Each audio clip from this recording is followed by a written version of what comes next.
Hello and welcome back. Welcome to Faith. This is your host, RD. AB.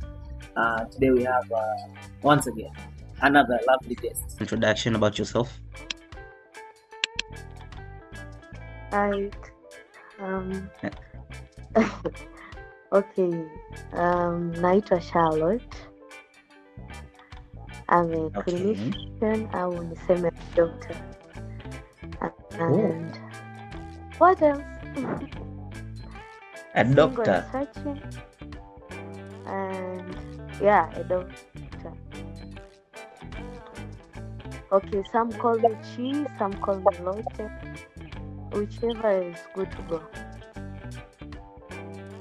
Ninaona bora doctor. Yeah, doctor vizuri. Daktari imekaa vizuri zaidi. Dr. Chi, Dr. Lotte, whatever.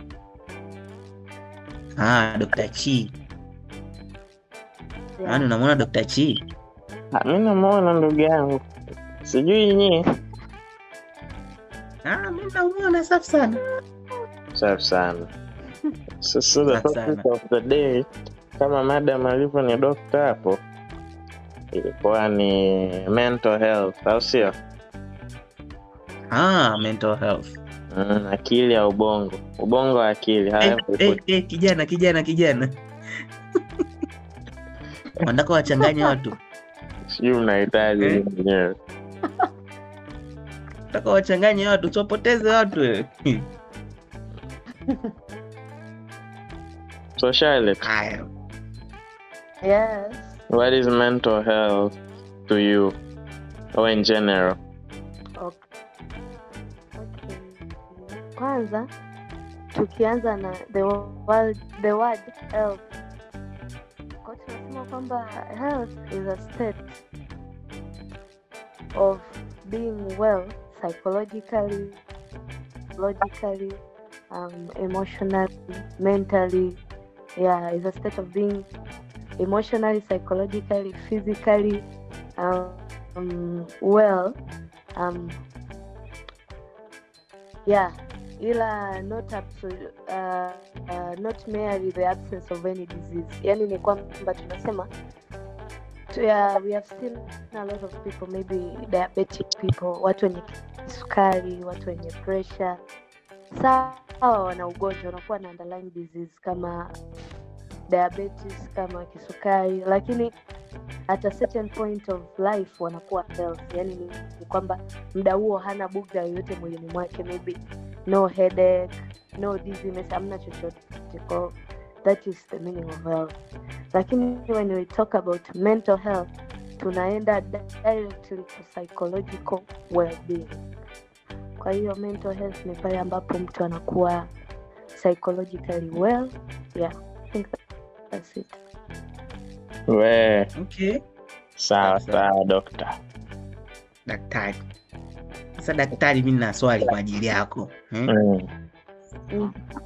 Wewe unahisi kama akili kiukweli kabisa inaweza ikapona, yani ikawa healed, au tunajifunza tu kuishi na all the cracks within our heads?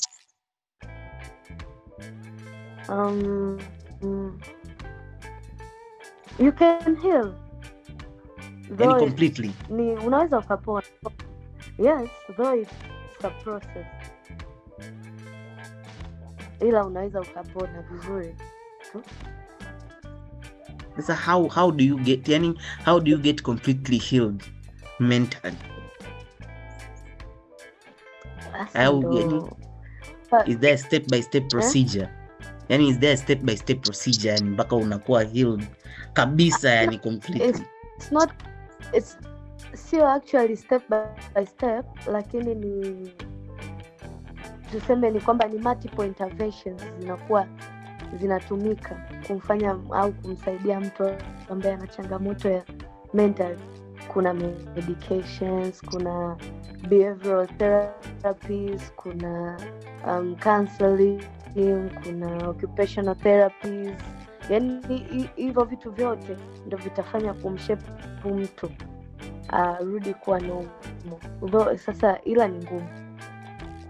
I'm not saying it's an easy job, sio rahisi. Okay. Nimesikia Amani. Sababu Nasikia ndugu yangu. Kwa sababu first of all kikubwa zaidi tunasema kwamba the first step towards cure, yani ile step ya kwanza ili mtu uweze kupona jambo lolote, the first step ni kutambua kwamba una tatizo. Sasa most of the time mtu akiwa na mental challenges wale hajioni kama ana tatizo, yani unajiona normal tu, kumbe you have a psychological problem. Kwa hiyo most of the times unakuta mtu haja accept kwamba mimi nina tatizo au mimi nimeshapata changamoto fulani ya afya ya akili. So even kuanza kuchukua zile hatua kuelekea kupona inakuwa ngumu, you see. So that's it. Ndo maana kama unasema the cure, there is, lakini is a very hard job. Ni kazi ngumu sana. Amani. Naam. Mimi naomba nirudi kwako kwanza. Naam. Jana wangu. Umesikia kuhusu mental health kwanza? Nimesikia ndugu yangu, na inaweza ikawa cured. Umepona? Nisiwa neno. Mbona tuendelee? Tuendelee. Amani nilimtibu. Dokta alinitibu. Nimepona kwa kiasi chake. We. Hamna kitu hapo. Safi sana. So dokta, mimi na swali. Give you an example. Ni wapi mfano hai. About 2 weeks, I think last week, sio 2 weeks, last week tumemzika dokta mwenzetu. He was 27 years old. Alikuwa ni daktari wa tiba mazoezi, physiotherapist. Unanipata? So this guy amefariki last week na tumemzika last week.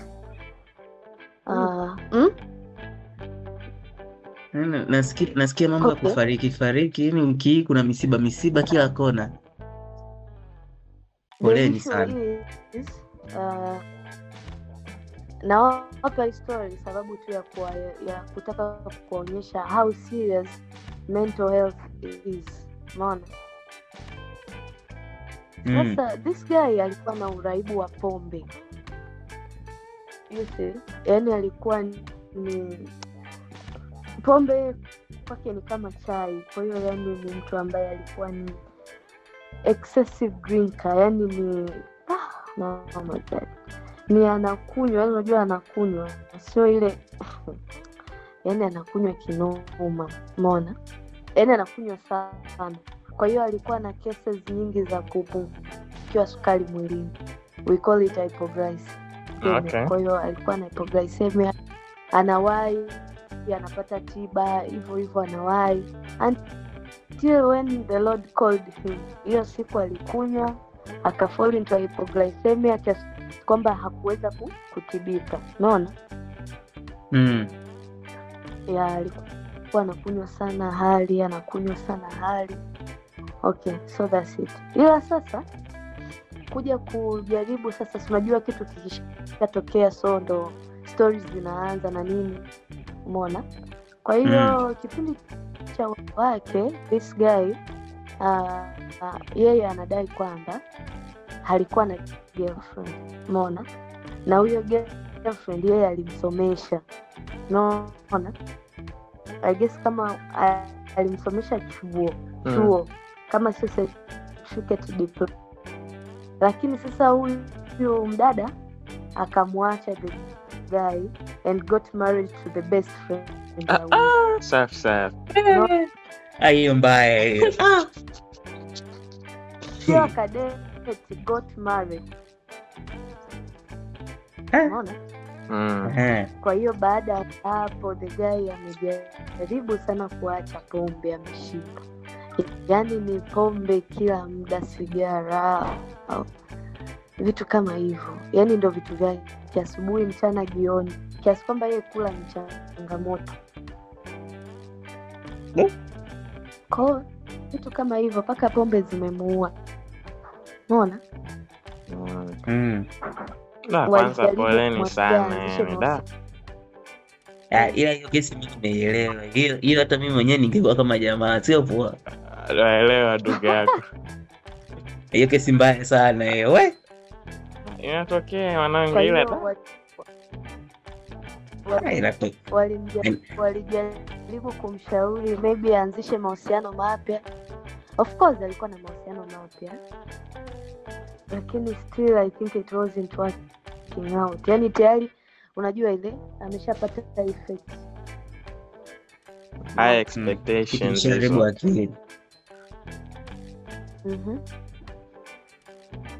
Yaani hapo ni kwamba alikuwa asha fall deep. Sasa mtu akifall deep afu kimwambia enda akatafute kitu kingine huko naye ngumu sana.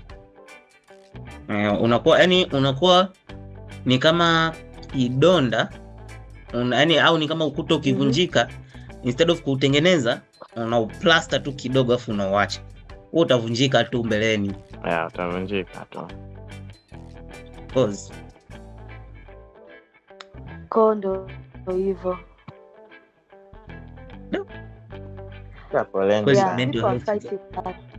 Mental health is a serious thing. Yeah, it's a very serious issue. Na watu wengi wana fight battles. Wengine wanajua kwamba battle, lakini wengine hawajui. Lakini mental challenges are real. Watu wengi sana wana fight nazo. Mani, una fight na mental challenge gani? My mental challenge ni nani?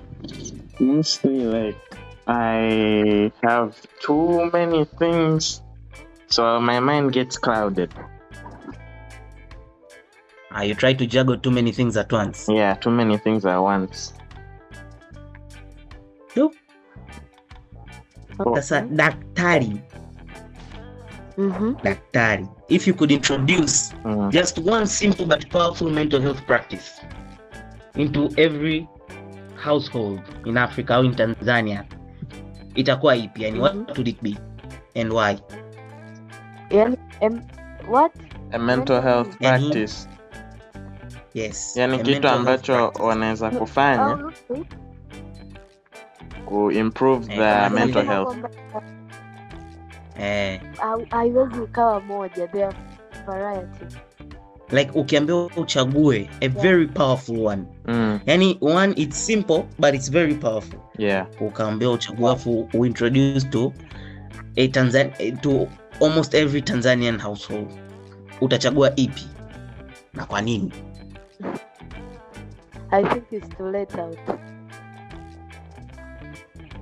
It's what? Nice. The best way to let out. Yani you find somebody to talk to au una let go. Yeah. Unashtoa kifuani, sio? Kama mimi kwako, si ndio dokta? Yeah. Sasa mimi naonaga kama hiyo inakuwaga ni upate mtu ambaye anasikiliza rather than wewe uongee tu. Maana unajua you can let it out, lakini unakuta mtu hakusikilizi. Yeah, you find a good listener anaweza kukusikiliza. I think that's usually not a big solution yani. Why do you say that? Ila it's a step. Yani mimi naona kama it's not usually a solution, maana ukisema uongee tu yani uongee tu na mtu sijui naonaje yani, naonaga kama haisaidiagi sana yani. Ukaa tu na kuongea na mtu. Labda ni mimi tu yani. Na inategemea. Saidia vizuri. Ngoja nikupe mfano. Let's assume umeongea na mtu afu kuta huyo mtu naye ashapitia hilo tatizo exactly the same. Umeona? yani the moment unamwelezea na yeye anakwambia mwanangu, mbona mimi hicho kitu nishapitia. Yani kuna namna tu utafeel kumbe I'm not alone. Mbona sio kumbe mimi peke yangu napitia, au it's not like, yani unaweza ukafeel kwamba mbona kama dunia imenielemea mimi. Hapana, hii inawatokea watu wengi na ni kawaida, na wenzangu walichukua hatua hii na hii na hii, and here they are. Kwa hiyo ni hatua moja kurealize kwamba this problem limenikuta, lakini linawakuta watu wengine pia, lakini pia unakuwa assured kwamba linaweza likawa solved kama mwenzangu aliweza. Why not you see? Lakini that is first. Lingine, kuna namna tu una feel kwamba ume empty burden, you know, just by talking you feel like yani kama vile kitu kimepungua kuliko kukaa nalo wewe mwenyewe. Do you know why men die early? So anaweka vitu kifuani. They just jump through hurdles. Men are idiots. Yeah. We are idiots. No, they don't understand that much. You want to die hard. Hey, we play with crocodiles. Unajua? You want to die hard, you find the simpler solutions. Ni rahisi kuongea. Yani yes, more emotion. Yani women are more emotional. Ndio. Very emotional. Kwa yani kutoa vitu ni rahisi kuliko hata wanaume. We tend to release.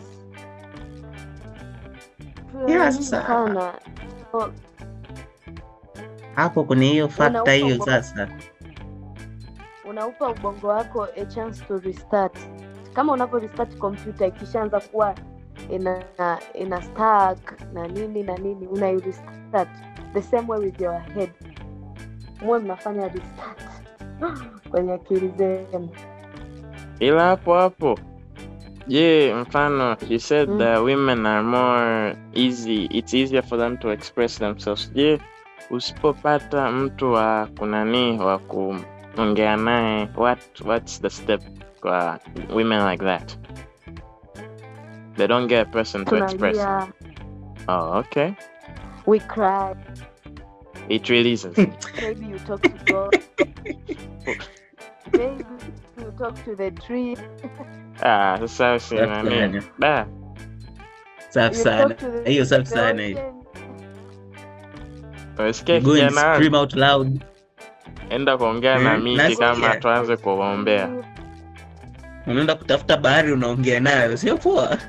Si kazi hizi. Kazi zijaikuwa rahisi. It's not for me. Hata anapitia. Safi sana. Sasa wewe kwako wewe daktari daktari, ushai kuface any emotional struggle? Yani kwa sababu ya labda stress ya kazi au labda yani regarding your job, yani regarding your own job, ushai kuface any emotional struggles? Repeat. Yani have you ever faced emotional struggles due to the stress of your job? Yani labda tuseme labda mtu amekuja and yani like you feel like hii kazi hii watu wanaleta matatizo yao kila siku yani like unapata ile sijui nisemeje, it gets monotonous, ndio? Having to repeat hearing the same problems every day. To me that is not a challenge. Lakini it's not. That's what have you faced that has been a challenge to you? Kuna baadhi ya I'll go very straight. Kwa kweli sipendi sana abortion. So and I don't like to participate in abortion. I really hate it. umeona, lakini sometimes you are left with no options, kwa sababu unakuta mtu ameshaanza the process, kwa hiyo tayari sio tena tunasemaje, sio tena ombi, ni lazima you go through that process. Sawa, ameshaanza, kwa hiyo tayari maybe she's bleeding a lot, so you need to save life, lazima ukamalizie, umeona. Lakini ni among the process ambazo waga sizipendi actually. Kwa mara nyingi nikiwaga na wenzangu nawaachia, yaani ni kitu ambacho sikipendi, hate doing that. Or It like makes me think a lot. like let's say per month abortion cases zinakujaga kama ngapi? Achana month, a week. A week? Zinaweza Okay. zikafika a week. Damn. Ngapi tena? I'm telling you the truth. Unaweza kukuta kwa siku moja mnaenda ku evacuate like 3. Sometimes girls, women 3. Hiyo ni siku moja. Labda baada ya siku 2. Siku moja. Haise, kazi ipo. Acha Yeah, kazi ipo. Kuna zile ambazo ni kweli ni kwamba mtu wa kutoa zimetokea tu due to other factors at least. Lakini kuna zile kabisa unajua hii ngoma hii ilikuwa inachomolewa, ndio hizi products zimebaki, you need to go and wash them away. To me it's not a very nice experience. Mungu atusaidie sote kwa kweli. Yeah, it can't be a really nice experience kwa kweli. Yeah. To me it's Maana not, kwa watu wengine wanaona abortion is killing a person. Yeah, it's killing a newborn being. Yeah. Sasa was among the worst situations ni pale ambapo unaenda kuclean kinatoka kiumbe kabisa, yani kilikuwa tayari kiko formed. Mwanangu, you don't sleep at night. How can you sleep at night? Yeah. Pole sana. I guess that's one of the biggest challenges of being a doctor, yeah? Yeah. Sema watu wanajionea poa, ila mimi am not, yani ni kitu ambacho akinifanyi nijisikie vizuri. What about ile situation ambayo inafika that you have to, let's say the person can no longer live, they're tired of living, and then you have to like take their life? What about that situation? If is that even allowed? So It's not allowed in TZ. No, we don't do that. Oh, not in TZ. In TZ, sidhani kama ingekuwa. hiyo kitu. So alternatively, what do you just let the person live in pain? Je, mwenyewe akitaka to end the life? Tamani kabisa. Sasa hapo ajiendi mwenyewe, lakini asinihusishe. Kwa sasa yani how does that even work?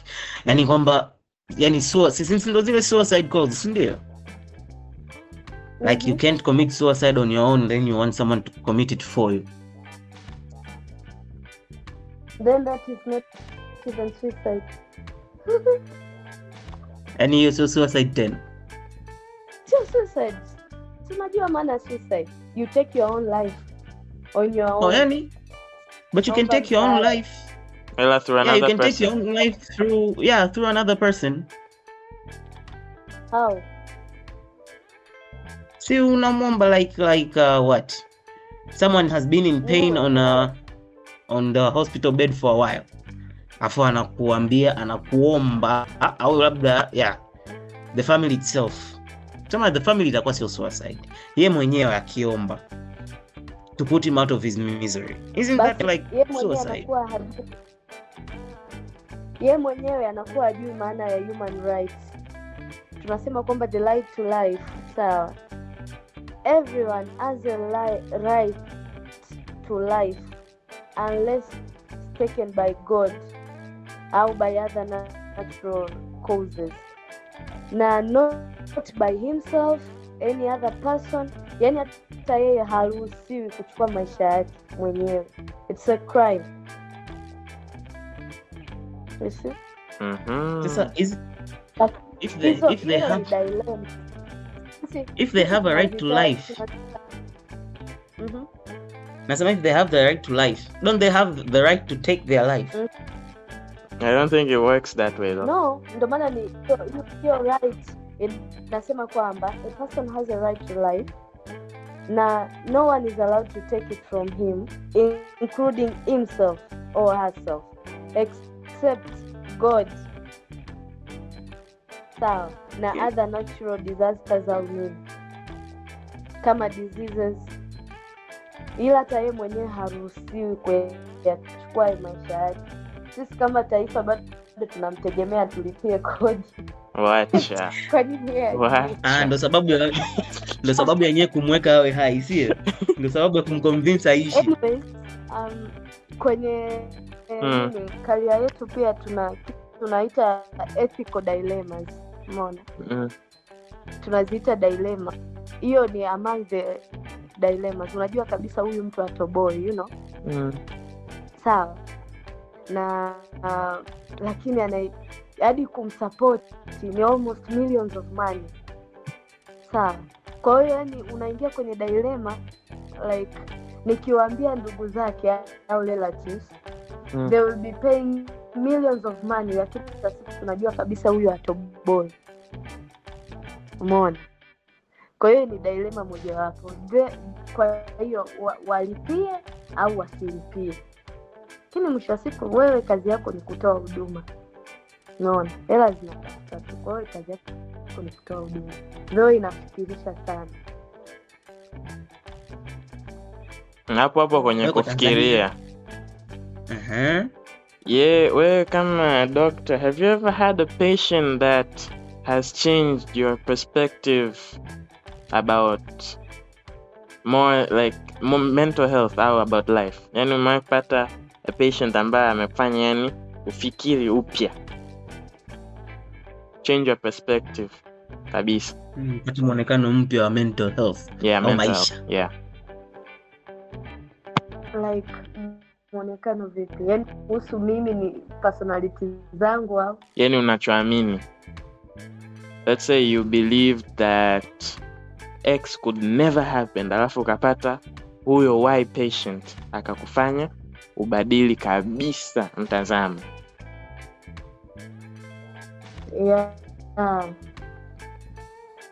Actually I thought, you know, nilikuwa tunavisoma kwamba mental health na nini ziko hivi na hivi na hivi na hivi, lakini nilikuwa sijawahi kuona how serious they can be. Kusema serious doesn't mean lazima wafe, hapana, lakini tu day to day life. Umeona?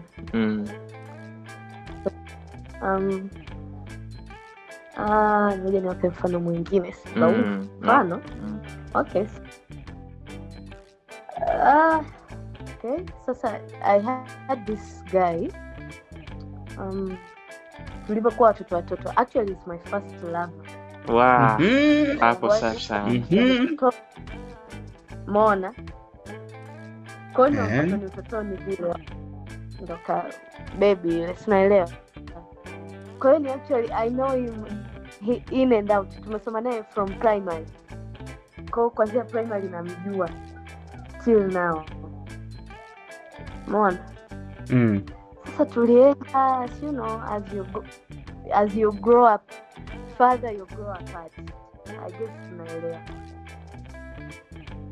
Yani okay. Ile umbali na grow apart. Hormones na nini? Mimi nilienda my own direction na yeye alienda kukutana na watu wengine na mimi nikakutana na watu wengine.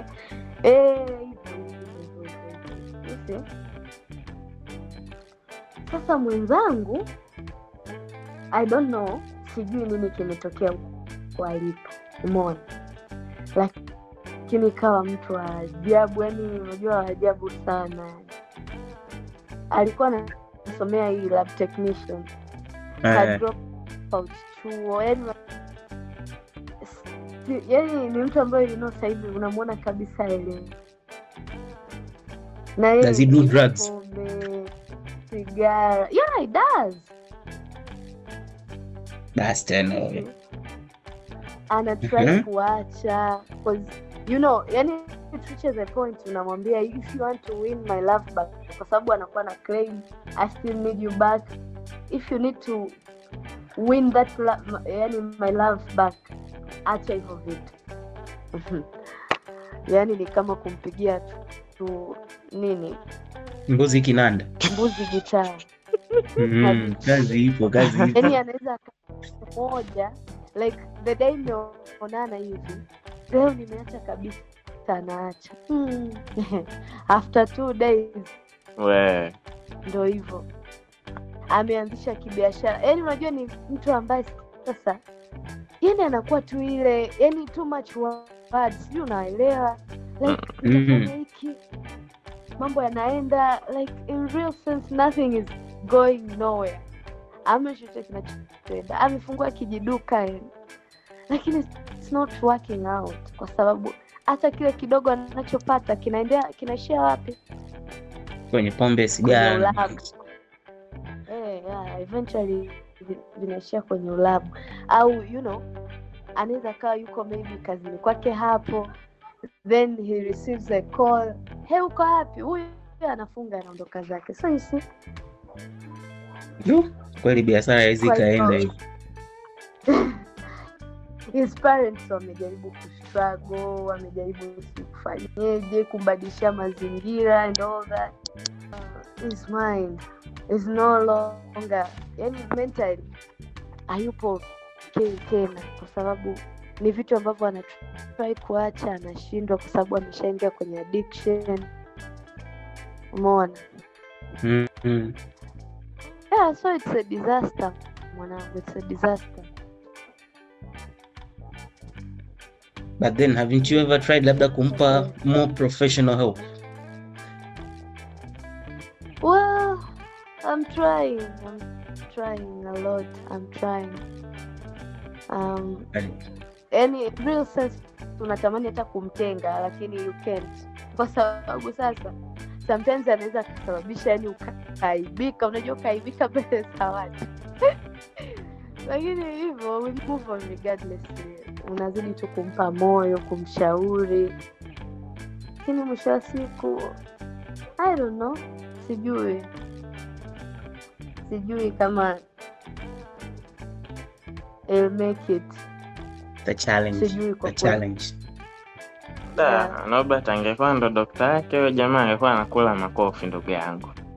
Paka angeacha. Mapema tu. Yani yani kuna muda unatamani umweke makofi, kama siku kaenda huko kapigwa ngeo. Kapigwa ngeo huko na nini. Sawa, unajua unafanyaje hapo Amani? Hapo unatakiwa kwanza akija kwenye therapy session. Unatafuta chupa za pombe. Unaziweka mezani. Unazitia pilipili pale juu kwenye mdomo pale. Afu unampatia. Ujui walevi wanapenda pilipili. Ndio swala hilo. Unamwekea kitu ambacho kitamcause psychological trauma, yani hata kama sio pilipili. Maana walevi wengi wanapenda pilipili. Hapo utakuwa unamsaidia.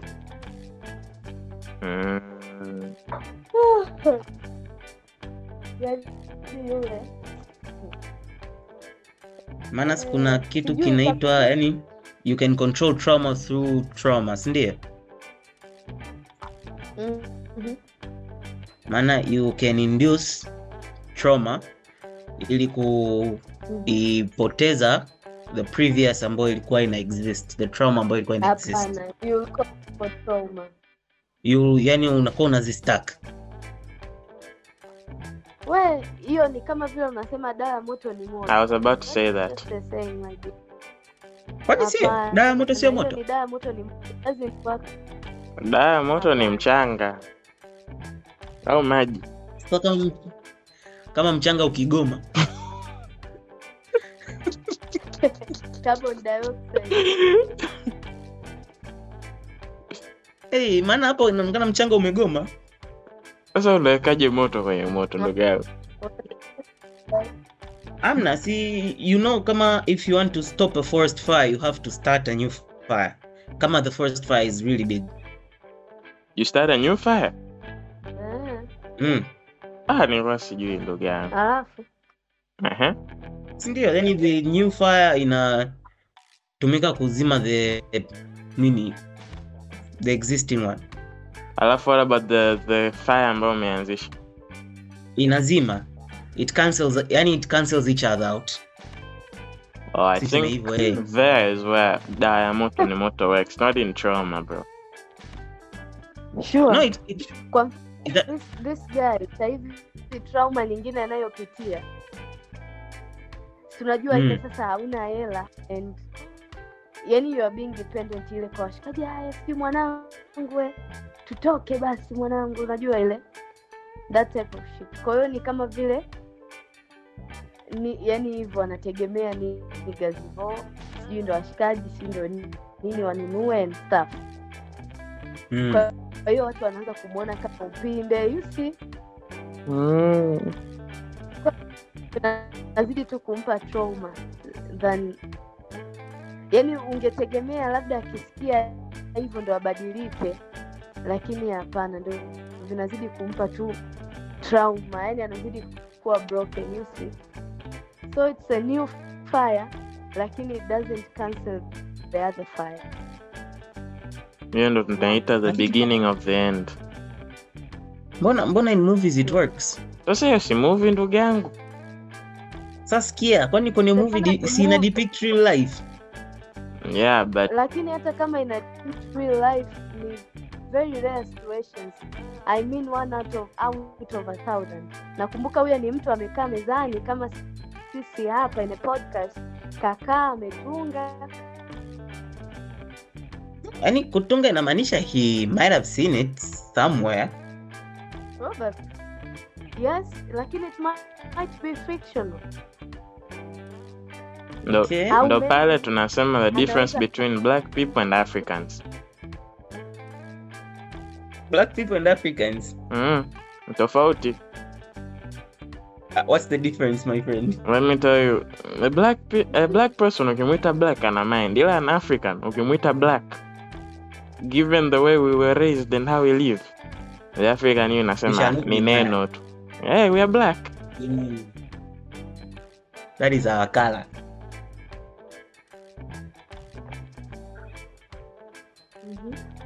Sasa ndo hivyo utafanyaje sasa? But me I believe movies depict real life. Sindio?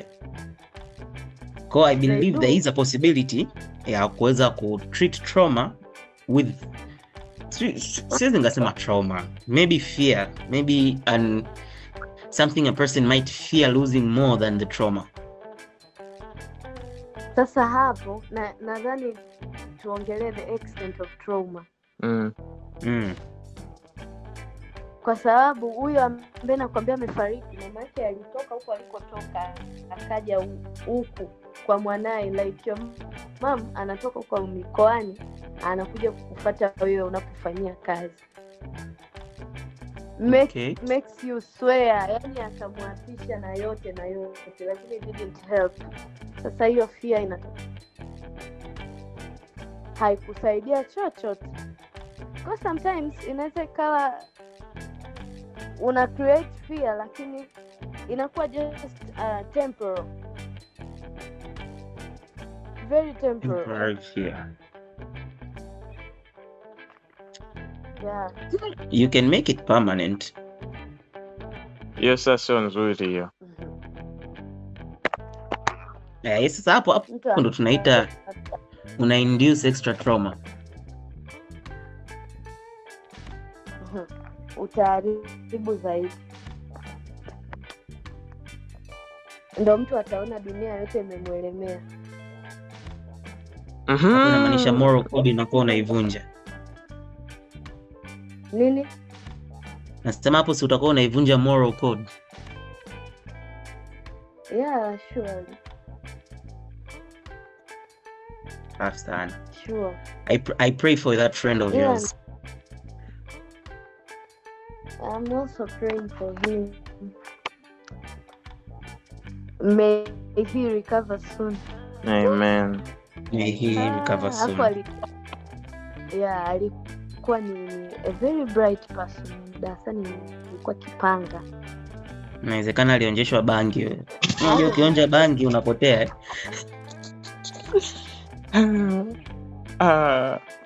Sasa ana akili zinaongezeka. Mna we nikakwambia. Huyu alionjeshwa akapoteana.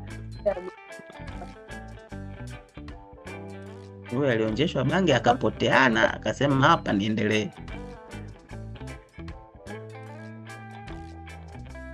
Kuna kitu umesema dunia itakulemea, doctor. Yeah? You said nani after all that trauma dunia itakulemea, right? Utaona kama dunia inakuelemea. Yeah. Sasa mimi hapo na swali.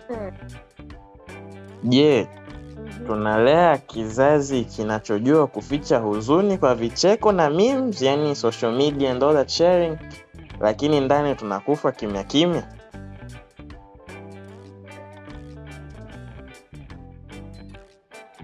Ila mi naona siku hizi kizazi cha siku hizi afadhali.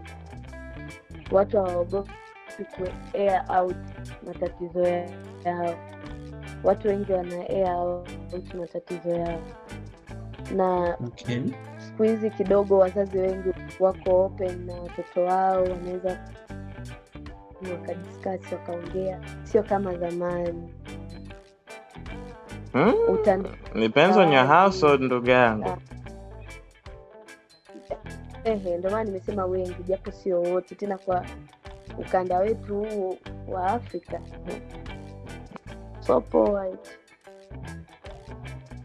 Yaani Ni vitu unajua matatizo mengine yalikuwa yanaweza kutatuliwa kama wazazi wangekaa na watoto. Yeah, that's true. Matatizo mengine yangeweza kutatuliwa kwa njia hiyo. Yeah. That is true. Lakini mimi naona tumeongelea sana mental health. Wewe unataka tuongelee na nini? Sasa daktari, mimi naomba nikupe personal question. Mimi naomba nikuulize, what do you usually do on your off days? Kama sasa hivi niko off. Yes. I'm trying as much. Like any activities, labda hobbies? Yeah. Yeah, I do. Yeah. Najitahidi as much hobbies zangu zote nizifanye nikiwa off. Can you tell us your hobbies? Like tuambie some of your hobbies. I love music. Kwa hiyo think ya kwanza lazima niende kwenye sehemu ya music, loud music. Club see. That is a must. Okay. Ni dancer kwa hiyo, sio?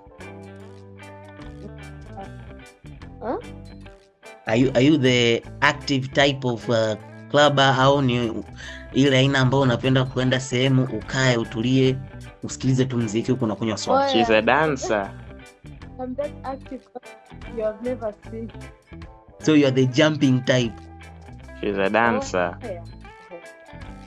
Daktari, huwezi jua unaweza baada ya episode unaweza ukapata boyfriend. Tunawapa kabisa qualifications zako. It's okay. Mimi, yeah, it's better. Bora mtu aje akiwa anajua kabisa you are this type of a person. Asije kaona kama vile kitu kipya. Msizingwane. Yeah, aingie akiwa anajua kabisa. Ajue what is getting into. Yeah.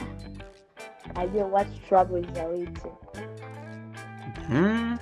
So, how many off days do you get? 7. Like per year? No, per month. Oh, wow. Okay. Saturdays and Sundays only? 7 Saturdays and Sunday. Don't people get sick on Saturday? Hamna cha Saturday and Na Sunday. doctor huyo ndugu yangu. So you're always on call? Hamna. Kama ukimaliza call, unajua call tunasema on call ukiwa unaingia night shift. Ndio unakuwa Yeah. on call. Kwa hiyo like I've had 5 night shifts. Kwa hiyo nimekuwa on call kwa siku 5. Kwa sasa hivi napewa day off zangu 7. You can even travel. Ndio narudi kazini. Okay. That's nice. Yeah. This whole week in a day off. So like you get a whole week off every month. Yeah. Lakini after that you're getting worked as if there is no tomorrow. Either morning shift or evening shift. By morning shift unamaanisha yani mwisho wake ni saa yani like a 9 to 5 au unaishia tu 9 to saa 2 mpaka saa 8. Hii. Jamani unasikia? Wow. Bora yaani it's better even ya work times za wanachuo. Yani work time ya wanachuo ni mbaya kuliko hata hiyo yani. Yani unaingia saa 2 alafu unatoka saa 8.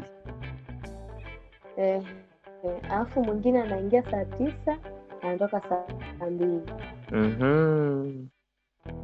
Alafu huyo saa 2 mpaka saa 8. Au mpaka asubuhi. Huyo anapiga mpaka morning kabisa. Mpaka saa 8 tena mpaka asubuhi ndio kwa on call sasa. Okay.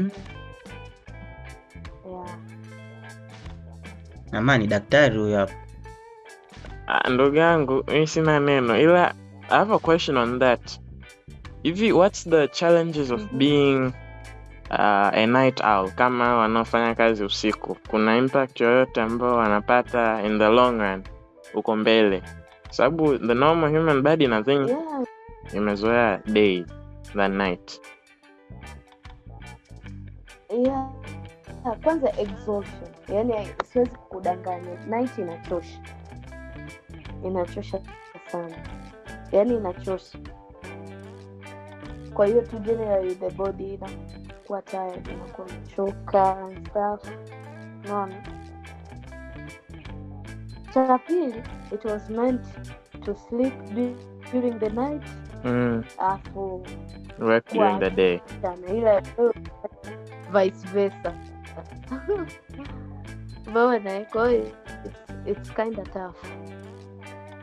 Na kwa wale especially familia, you know. Oh yeah. Wenye familia, wenye mababy, wenye nini. Imagine uko na your babe afu siku 5 zote analala mwenyewe. Sasa uko kazini. Sasa ndio hivyo. Kwa hiyo hapo lakini pia kwa wale watu ambao ni yani wanalala very late, let's say wanalala saa 9 au saa 8 and then yet again they have to wake up at somewhere like 8 or 7. What about them? What's their big problem in the long run?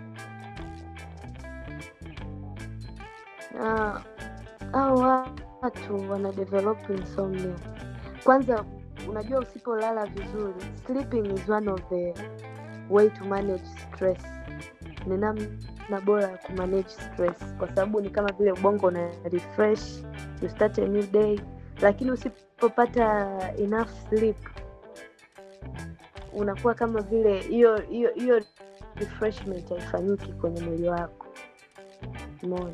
Kwa hiyo unazidi tu unauchosha mwili, kama ni stress zile zinaendelea, ulipoishia ndo unapoanzia. Kwa in the long run ndio hivyo bana, zinakuwa zimetokea hapo sasa. Kwa hivi labda what are the causes of insomnia? Mimi unajua nasikiaga watu hawalali, mtu eti ananiambia mimi nashindwa kulala. Unashindwaje kulala yani? Mara nyingi depression. Safi sana. Depression azin. Mwanetu wewe hujawahi kuachwa, hujawahi kupigwa tukio. Nani? Mimi hata nikipigwa tukio bado nitalala. Yaani mimi matukio nitalala. Hakuna kitu ambacho siwezi kufanya kama kutokulala. Hiyo ni uongo. Ni uongo. Sasa ndio hivyo watu wanapata depression kiasi kwamba hata kulala ni kazi. Yaani nisilale kisa I'm depressed? Doctor, Norbert anafundisha 2 things that you should never stop doing. Eating and sleeping. And sleeping. Never stop. Never stop. Yani if you go through your day ukaona problems are stacking up, leave your tomorrow's problem to tomorrow's you.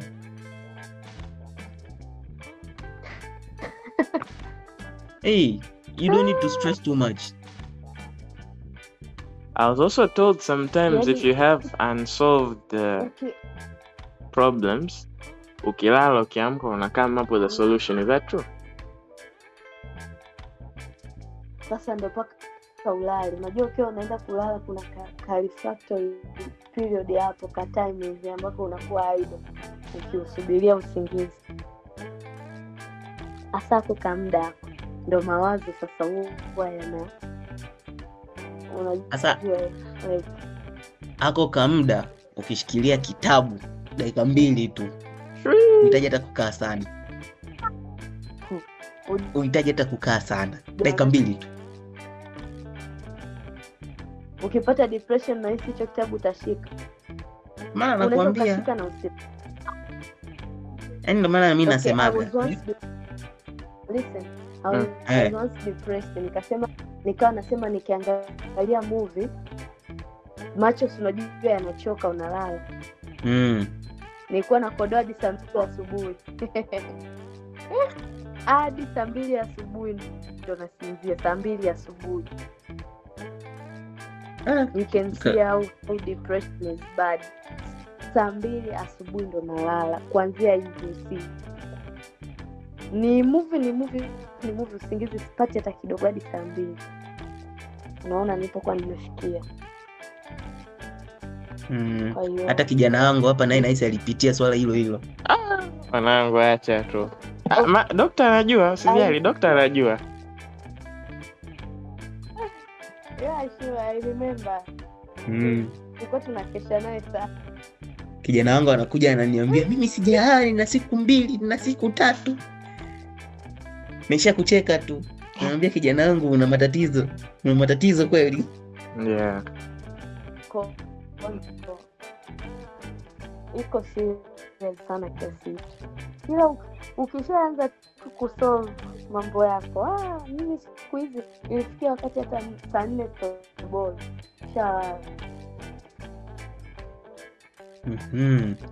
Kwa daktari, wewe una ushauri gani wa kuwapa vijana huko ambao wanakumbwa na haya matatizo ya kutosha tu? Depression, stress, insomnia nini? Unawapa ushauri gani wewe kama haya? My advice ni kila mtu kwa nafsi yake ajaribu kutafuta the root cause ya depression yake ni nini. Where did it start? What is the origin? Ya depression yake. Alafu wakasolve hicho kitu. Mdogo unaanza kukua sawa. Mdogo unaanza kukua sawa. Lakini pia don't hold grudge. Any grudges zinaharibu sana. Sawa. Don't hold grudges. Amina. Don't hold. Yani unastay. Usikasirike, usinune, usihate. Yani just get over with it. Don't hate. Mdada amekuacha, usimchukie, usinini. jua tu kabisa you are doing it for you, get over with it, yaishi. In short, kuwa kama mimi. Wewe kuta na wewe uko kwenye depression. Live with no stress. So, Doctor, we have a segment about the last guest leaves the question for the current guest, ambao ndo wewe. Kwa hiyo dada Nancy alikuachia swali, anasema what is love? Kwako, what is love to you? Swali hilo. Yo, swali hilo sasa. I remember